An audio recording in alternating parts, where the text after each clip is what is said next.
The empty pedestal of the secular nobody god broke his word. He did not fulfill his promises. He promised Christian parents that their darling little girl would come home from the government school system with her little heart and head filled with common ground decencies that we all agreed on. But then one day she came home wanting to have her breasts surgically removed. Parents start to notice such things.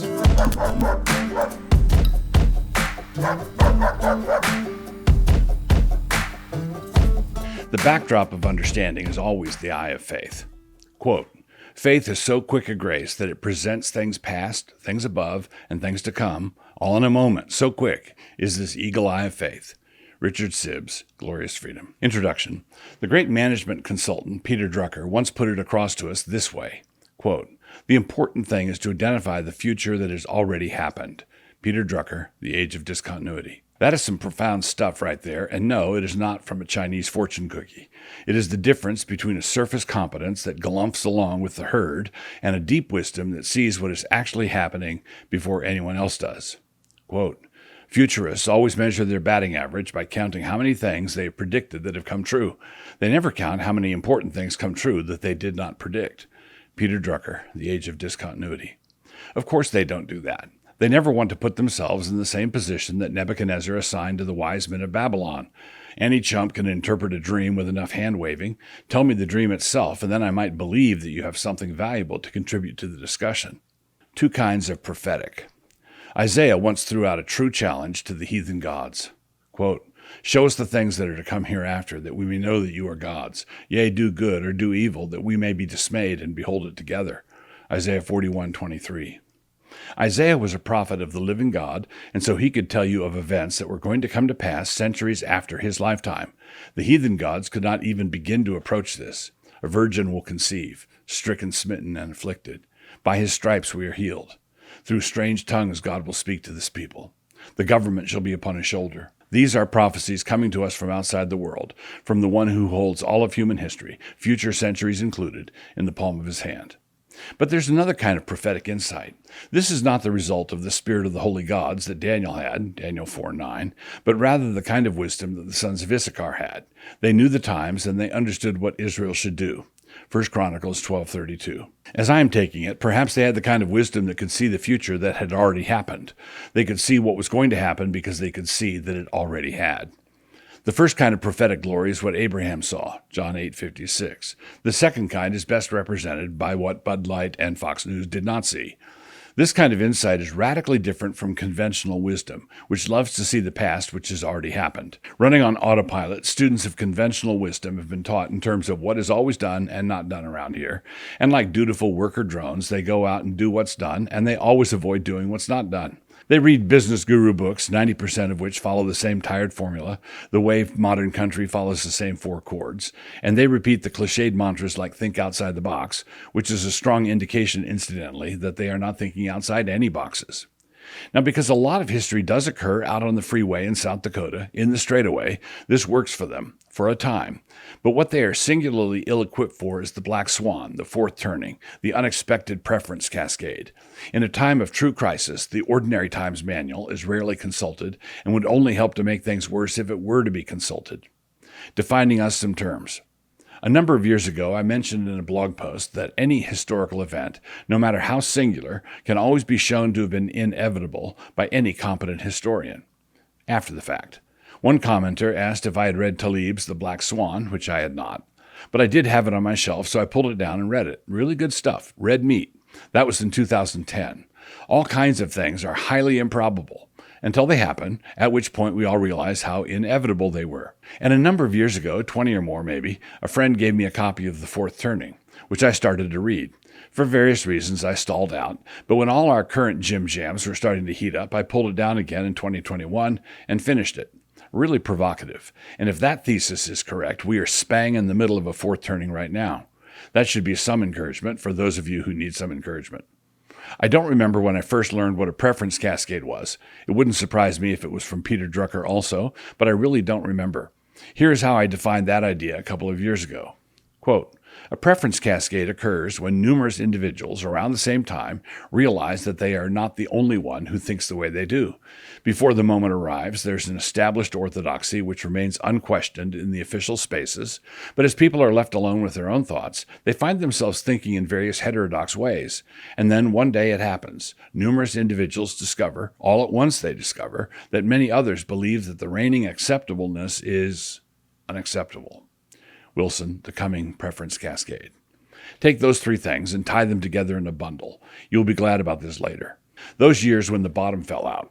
I would invite all my readers to try to think of one culture-wide institution that has not managed to lose virtually all of its credibility. The CDC, the FBI, the media, Congress, the Gospel Coalition, Fox News, the military, the Episcopal Church, big tech, Hollywood. Yes, but all of that happened in a past that has already happened. Everybody knows all about it. When the joke is made, whether or not everybody laughs at it, everybody at least gets the joke. Case in point, unlike Fox News, Epstein didn't kill himself. Just imagine yourself as that boor at the party trying to explain in the aftermath of said joke that actually Epstein really didn't kill himself. As I read the current situation, the panicked flailing of all the establishment cognoscenti is not a sign that they have it all together and that their plans are all unfolding perfectly. They are not behaving this flagrantly because they have all of us so perfectly trained, and they know we won't even notice how flagrant it all is. Everybody is noticing how flagrant it all is. It is hard not to notice. They are force-feeding us their mandates, gavage, like we were so many geese lining up to donate our foie gras to the IRS. It is so ridiculous by this point that I'm taking these measures they are imposing, whichever extreme measure it might happen to be, as Hail Mary passes. These are kamikaze runs in the last few weeks of the war. I'm not mixing metaphors if I keep each one in a separate sentence. Leave me alone. I'm not saying they cannot win. They might just pull it off. Sometimes a Hail Mary pass is caught. But I'm saying that their situation is nowhere near as stable as they are wanting us to believe. I'm saying the outcome is not a foregone conclusion. I'm saying there is real hope. But in order for that to happen, evangelical Christians need to get their heads out of the sand and into their Bibles. There are some signs this is happening. The sinkhole of secularism. All societies require a foundation. It is not possible to build alabaster cities over the void. This being the case, neither is it possible to build them over the sinkhole of secularism. It is actually not possible to build a cardboard shantytown over a sinkhole. The reason this inane secularism fraud lasted as long as it did was because it was sustained by the residual moral capital in our nation that the Christian faith provided. When that capital is finally exhausted or rejected, what then? Well, you know, and this is just a suggestion, I merely put it forward, we are kind of finding out what that looks like in this, our current moment. And by quote-unquote current moment, I mean this mashup of a Chinese fire drill and a cafeteria food fight in an asylum for the criminally insane, with an MSNBC anchor solemnly opining in the background how good it is to have the adults back in charge. That is our current moment. Our current moment will be far more concerned about my use of Chinese fire drill than it is with the fact of the actual Chinese fire drill. All societies are grounded in the will of their God or gods, no exceptions. And when a society like ours pretends to be exempt from this iron law, the thing that results is massive amounts of confusion. In our case, the time of that confusion was lengthened and drawn out because we had an enormous amount of that moral capital. The prodigal son was truly disobedient, but he also had a really big inheritance to squander. It took him a while. But our confusion about who is the God of the system does not mean that the God of the system is confused about it. We might think that we are all being decent bipedal carbon units in our Judeo-Christian faith tradition when we are actually in the process of being enslaved to the service of Mammon. But our confusion is not shared by Mammon. Mammon knows all about it. Mammon knows the game. So with that being the case, why am I being upbeat about our hot mess of a culture? The thing that has happened is this. Our situation has grown dire enough that when I now say it is Christ or chaos, an ordinary Christian can look at that and know exactly what I'm talking about. 25 years ago, this stark and very binary choice would have been very hard to explain to rank-and-file Christians, but now many of them are out looking for an explanation, and when someone gives it to them, they grasp it in under a minute. The empty pedestal of the secular nobody God broke his word. He did not fulfill his promises. He promised Christian parents that their darling little girl would come home from the government school system with her little heart and head filled with common ground decencies that we all agreed on. But then one day she came home wanting to have her breasts surgically removed. Parents start to notice such things. Let us speak frankly, you and I. As thinking citizens look at the disarray all around us, there are two optimistic ways for us to react to it. One says that this is absurd and there needs to be a changing of the guard. The other looks at the cavalcade of buncombe and sees that with this much absurdity going on, the changing of the guard has to have already happened. And I think that it already has. For a number of years, I defined an evangelical, very broadly, as somebody who liked Billy Graham. I also defined, using the same broad metric, a Reformed Christian as someone who liked R.C. Sproul. Now, I know that this does not meet the fastidious standards of the niche confessionalism of R. Scott Clark, but for our broad demographic purposes here, this need not detain us. Clark doesn't meet those confessional standards either. I was making this point about Graham and Sproul for a number of years before the Lord called those worthy servants home, and I did so because I was noticing that people were starting to post up under the basket. Who is going to be the heir? Who is going to be the face of evangelicalism? Who is going to be the face of the Reformed tradition? Billy Graham died in 2018, and Sproul went to be with the Lord the year before that, and thus far the answer to those questions appears to be nobody. We certainly still had our well-known figures. We had the standard speakers at the big conferences. We had the legacy leftovers. We had the books that sold briskly. The only one who even came close to occupying that position was John Piper, and yet his doctrinal emphasis was a narrow-gauge Christian hedonism and a bit intense. For Christians living in a stable world who wanted to deepen their devotion to Christ, there was no one better. But for Christians living in a disintegrating world who wanted to know what devotion to Christ looks like when the government just created a regulative pathway for seizing your kids if you get in the way of their gender confusion, as Washington State just did, there were additional questions that needed to be answered. A lot more questions. Now, a little while ago, up at the header of this section, we agreed that we would speak frankly, you and I.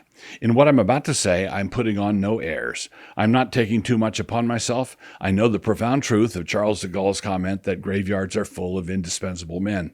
But with that said, Hitler has now invaded our metaphorical Poland, and I have been a metaphorical Churchillian backbencher warning you guys about this for about a decade. If you would like, we could roll the tape. I say a decade, but it is only a mere decade in the analogy. In our actual situation, I've been warning about all of this for about 4 decades. I grasp what Francis Schaeffer was getting at back in the 70s, and unlike so many today who still want to pay Schaeffer some form of urbane and effete homage, I understood the radical nature of Schaeffer's warnings. I took them to heart and haven't budged since. I gleaned much from the Reconstructionists, including the scary ones, in the 80s, not to mention historical writers like Burke, Dabney, and Van Prinsterer. I've been something of a noisy bucket this entire time, telling everybody all about it. This noisiness has directly contributed to the drastically reduced number of invitations I have received over the years for the annual National Evangelical Mutual Admiration Banquet, an event routinely attended by all the swells. I think I could have been invited, but the organizers were consistently worried I would throw my dinner roll when the Reverend Samantha Tinkworthy rose to give the invocation. Back to Churchill. Here's the point of that analogy. The angularities that disqualified Churchill from leadership in 1933 were the same angularities that qualified him in 1939. The reasons for ignoring him early were the same reasons for not ignoring him when events unfolded a bit further. By unfolded a bit further, I'm referring to what was revealed by Chamberlain's keynote address to the Gospel Coalition. That was what really ripped it, particularly his references to fluffy marshmallow clouds with a rainbow behind them, the climate-friendly nature of unicorn methane, and the rising age of Aquarius. So allow me to run ahead and anticipate the sneer. Oh, so now he thinks he's a Churchill. No, not at all. But I'm afraid I'll have to do until he gets here. And when he gets here, he will represent the kind of leadership we desperately need for a moment like this one. Because what we have now is row upon row of Orthodox academics, most of whom have a glass jaw, large numbers of Quislings, Benedicts, and Tokyo Roses, thousands of silent and very sheepish pulpits, and an enormous number of faithful but bewildered saints, like sheep without a shepherd. Quote, "For if the trumpet give an uncertain sound, who shall prepare himself to the battle?" 1 Corinthians 14:8. For decades now. As this is a post with the Mere Christendom tag, I am linking to the website promoting my new book of the same name. If you go there, you will see a trailer for the book, and in that trailer you will see some clips of a vintage me. But while you will see a very different version of me, you will hear me saying the very same things I'm saying now. The thing that has changed is that people are starting to pay attention. They need to pay more attention. I'm sort of astonished that we were able to get the domain name for that website. Another sign of the times, I suppose.